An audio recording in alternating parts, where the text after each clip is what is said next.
Welcome back to the Audio Travel Guide. Whenever I think about a trip to France, my mind it goes straight to this highlight reel. Oh, yeah. The dream version. Exactly. Mhm. I'm picturing, sipping Bordeaux, staring at the Eiffel Tower, eating a croissant that is just structurally perfect. It's all very romantic. That's the dream. That's what they sell you in the brochures. Right. But then reality hits. Yeah. I remember the last time I tried to get from the airport to my hotel in Paris, and it was not a romantic montage. I think I know where this is going. It was me sweating, dragging my suitcase up 3 flights of stairs because I took the wrong metro exit, and realizing I had no idea how to even buy a train ticket. That is a very, very common reality check. France is beautiful, but navigating it, that's a logistical sport. It's basically a bureaucracy that just happens to be in a very scenic country. A logistical sport. I love that. So that's our mission today. We are putting the romance aside for a bit. We're not talking about which museum to visit. We're doing the survival skills, the how-to. Oh. Getting in, getting around, avoiding those fines, and, not offending everyone while trying to order a coffee. Exactly. We're going to cover the unwritten rules of the trains, the driving laws that cause accidents for tourists, and the social codes that mean the difference between good service and, well, getting ignored. Okay, let's start at the very beginning. Getting in. Okay. For most people, that means flying into Paris.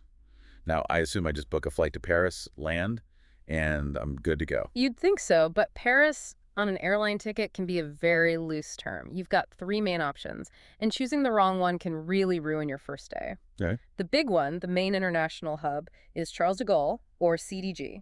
I have heard horror stories about CDG. Is it really that bad? It's complex. It is just absolutely massive. The key thing to understand is that it's not one building. It has 3 main terminals, 1, 2, and 3. Okay, that seems manageable. But Terminal 2 is so huge, it's broken down into subterminals, 2A, 2B, all the way to 2G. Wait, 2G? Yes. And here's where people get caught out.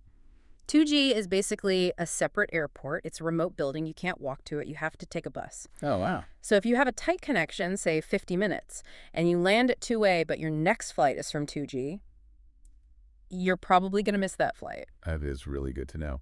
So pad your connection times. How do you get between all these places? You need to look for the CDGVAL. It's a free automatic shuttle train. It's efficient, but you have to factor in the time to find it, wait, and ride it. It's not a 5-minute sprint. Okay. What about the other airports? I see flights to Paris, Orly sometimes. Orly is great. It's the old main airport south of the city, and it's actually much closer to central Paris than CDG. Right. It's mostly for domestic or European flights. Yeah. If you can fly into Orly, it's usually a much smoother experience. And then there's a third one. I've seen some suspiciously cheap flights to Paris Beauvais. Ah, Beauvais, the classic budget trap. It's marketed as Paris, but it's 80 kilometers north of the city. It's in a different region practically. 80 kilometers. That's like flying to New York and landing in Philadelphia. It's pretty close. It's used by low-cost carriers like Ryanair. The flight might be 20 euros, but then you land in the middle of nowhere. And then what? Then you have to take a shuttle bus. It takes at least an hour and 15 minutes to get to the edge of Paris, and that bus costs nearly 20 euros each way. So you save money on the flight, but you lose 3 hours of your day and spend all the savings on the bus. Precisely. Unless you're renting a car right there to explore Normandy or something, I usually tell people to just avoid Beauvais. Not worth the stress. Okay, solid advice. What if I'm taking the train in, like the Eurostar from London? Eurostar is fantastic, but do not treat it like a regular train. You can't just show up 5 minutes before. Right. Because you're leaving the UK and entering the Schengen zone. There's full airport-style security and passport control. You need to be at the station at least 30 to 45 minutes early. The gates close, and they will not let you on. Speaking of passports and Schengen, I feel like this trips people up. What are the rules? It's pretty straightforward for EU citizens, of course, but for Americans, Canadians, Australians, you generally get 90 days visa-free. That sounds simple enough. 3 months? It sounds simple, but it's a rolling 90 days within any 180-day period. Okay, unpack that. What does a rolling period actually mean? It means you can't just stay for 90 days, pop over to London for a weekend, and come back for another 90. The clock doesn't reset like that. Right. At any given moment, they can look back at the last 180 days, and you cannot have been in the Schengen zone for more than 90 of them. People get turned away at the border for miscalculating this. Got it. So no visa runs. Okay, so we're in. We've survived the airport. We're legally in the country. Now, moving around, the French train system, the SNCF, is Yeah. supposed to be amazing, right? It is one of the best in the world. Yeah. But it has a kind of a hierarchy that can be confusing if you don't know what you're buying. I thought a train was just a train. Not at all. Yeah. At the top, you've got the TGV, which is now often branded as INOUI. These are the high-speed bullets. Paris to Marseille in 3 hours. They're comfortable, fast, and can be expensive if you book last minute. The critical thing is that reservations are mandatory. So I can't just buy a ticket and hop on any train. No, it's just like an airplane. You have an assigned seat on a specific train. If you miss it, your ticket is probably worthless. Okay. What about the budget options? Is there like a Spirit Airlines of French trains? There is. It's called OUIGO. You can't miss them. They're bright blue and pink. Tickets can be incredibly cheap, like 10 or 15 euros to go across the country. But there's a catch. There's always a catch. First, luggage. On a normal TGV, you bring what you can carry. On OUIGO, they measure your bags. If it's too big, you pay extra. Of course. Second, no cafe car, no food, no water, bring your own. And third, and this is the big one, they often use secondary stations. What does that mean, a secondary station? Instead of dropping you in central Paris, a OUIGO might go to Marne-la-Vallée, which is out by Disneyland. So you're technically in the Paris region, but you're still a 45-minute commuter train ride from the Eiffel Tower. So you really have to check the destination station carefully. Always.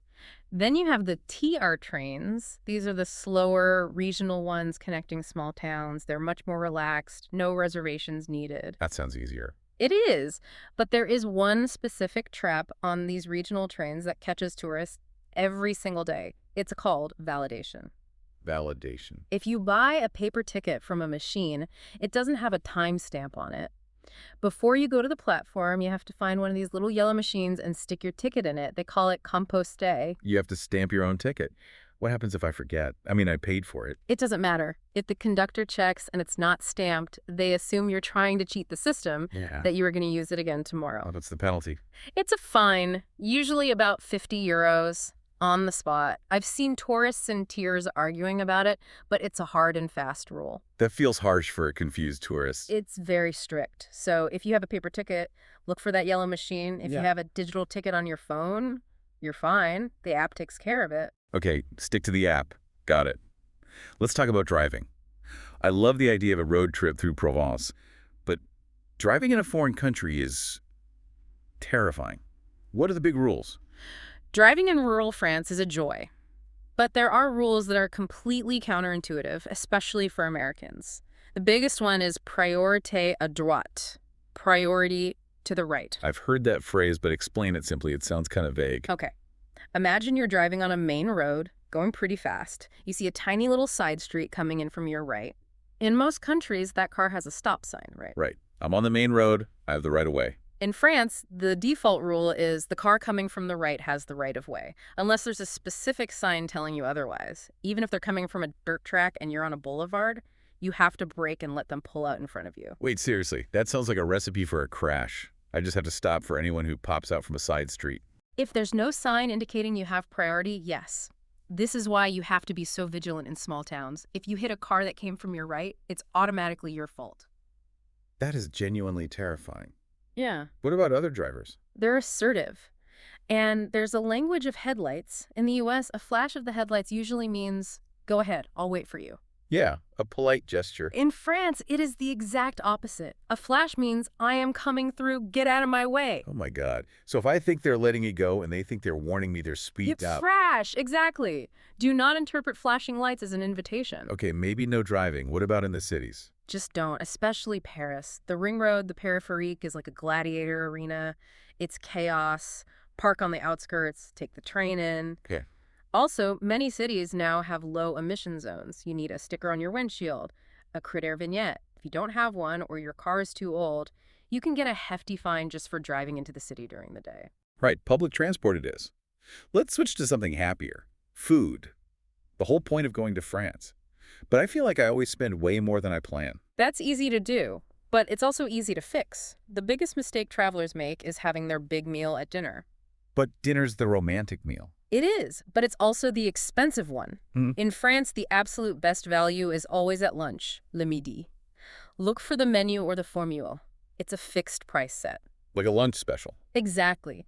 You get a starter and a main, or a main and dessert for one price. How much cheaper are we talking? It's a huge difference. A 3-course lunch menu could be 18 or 20 euros. The same food ordered separately at dinner could easily be 40 or 50. So eat big at lunch and then have a light picnic or a crepe for dinner. That is a pro tip. Okay, what about the water thing? I hate paying 8 euros for a bottle of water. You never have to if you know the magic words. By law, restaurants must give you free tap water and bread. But you have to ask for a carafe. A carafe. Yep. If you just ask for water, the waiter will probably bring you a bottle of Evian and charge you for it. If you say carafe, you get the free pitcher of tap water. Sneaky. I love it. Yeah. And I've heard the price of coffee changes depending on where you sit. It does. It's all about real estate. Yeah. If you drink your espresso standing up at the bar, that's the cheapest price, maybe €1. Right. If you sit at a table inside, the price goes up. If you sit outside on the terrace to people watch, that's the premium price. Maybe €3 for the same coffee. So you're literally paying rent for the chair. Exactly. Nice. If you just need a quick caffeine hit, do it like the locals and stand at the bar. Okay, let's talk about money and tipping. As an American, I have this built-in panic that if I don't tip 20%, I'm a terrible person. You have to deprogram yourself. In France, service is always included. The bill will say, service compris. The staff are paid a living wage. They don't rely on tips. So I tip nothing. You don't have to. The local custom is to just round up or leave a little bit of change. If your bill is 58 euros, you could leave 60. Leaving 15 or 20% is seen as, well, excessive and a bit strange, honestly. That saves a ton of money right there. It really makes the budget go further. Okay, safety. France feels safe, but I know tourist spots are magnets for issues. What are the big scams to watch out for? Right. It's physically a very safe country. But petty theft is an art form in the big cities. The pickpockets are professionals. So what should I be looking for? The petition scam is a big one, especially near the Eiffel Tower. Young people will approach you with a clipboard asking you to sign a petition for, like, deaf-mute children or something. Sounds like a worthy cause. It's not real. Right. While you're distracted, holding the clipboard and signing your name, their accomplice is in your pocket or your bag. Just shake your head and keep walking. Never stop for a clipboard. Keep walking. Got it. Any others? The gold ring scam. Someone walking in front of you will suddenly bend down and find a gold ring. They'll turn to you and ask if you dropped it.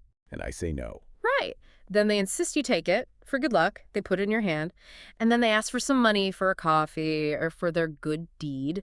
The ring is worthless brass. It's just a way to guilt you into paying them. That's so manipulative. It relies on you being polite. And speaking of politeness, this is maybe the single most important thing we'll talk about. The bonjour rule. Really? Just saying hello. It's so much more than hello. In the US or UK, you walk into a shop and just start looking. Or you go to a counter and say, I need a ticket to Lyon. Sure. Efficient. In France, that is considered incredibly rude. You're treating the person like a machine. If you do not say bonjour the moment you start an interaction with a shopkeeper, a bus driver, anyone, you have insulted them. And what's the result? They will be cold, unhelpful, slow. Yeah. If you walk into a bakery and just smile and say, bonjour, madame, the entire interaction changes. It's the social key that unlocks the country. So bonjour isn't optional. It's mandatory. Absolutely mandatory. Even if it's the only French word you know, say it to everyone. I can do that. Okay, finally, connectivity. I need my Maps, my translator app. How do I get online without a huge bill? Don't use your home carrier's roaming. It gets expensive fast. It's really easy to get a prepaid French SIM card. You can buy them at a Tabac, the little shops with the red diamond sign that sell cigarettes. The tobacco shop sells SIM cards. Yep.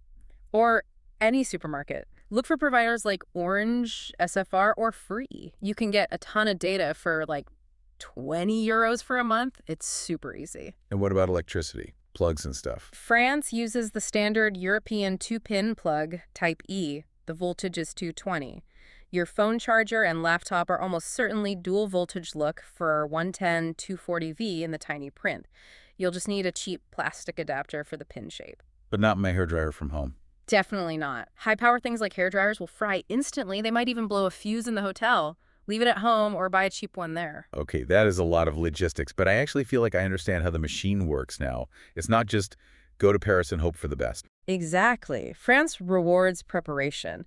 If you know about the validation machine, the priority to the right, and the power of bonjour, all that friction just, it disappears. You stop fighting the system and you start enjoying the culture. And that's when you finally get to the wine and the perfect croissant. That's the moment. Well, now that you know how to navigate the practical side of things, you can combine this with our guides to the different regions and the food culture to plan the really fun part of your trip. Bon voyage. This has been the Audio Travel Guide.